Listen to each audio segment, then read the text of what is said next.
તમને ખબર છે કે અત્યારે ગુજરાતમાં ચાલી રહ્યું છે વરસાદનું વાતાવરણ અને આપણને ગુજરાતીઓને સહેજ વરસાદ આવ્યો નથી કે કંઈક ખાવાનું મન થયું નથી. અમને પણ ખાવાનું મન થઈ ગયું એટલે આજે જો અમે લઈ આવ્યા છે બ્રેડ. અમે બનાવી રહ્યા છે બ્રેડ પકોડા. હા, થોડોક વરસાદ હતો પણ આપણે તો મોજીલા માણસો કહેવાય. ગમે તે રીતે લઈ આવીએ છીએ. જો બટેકા પણ બફાઈ ગયા છે અને જો મમ્મી મસ્ત માવો બનાવે છે અને હું મરચાંની ચટણી ખાંડું છું. આહા હા, એ શું સ્મેલ છે!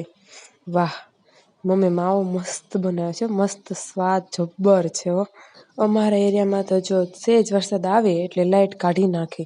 ને જો મસ્ત માવો અમે જો બ્રેડમાં હું ને દક્ષુ બંને વારાફરતી બંને માવો કરીએ છીએ. ઘરમાં લાઈટ નહોતી પણ તો પણ જો રસોડામાં હું આવી ગઈ. મને કે મોટી તું પકોડા તળ. હું તળવા માંડી. હા, લાઈટ નહોતી તો પણ અંધારામાં જમી લીધું.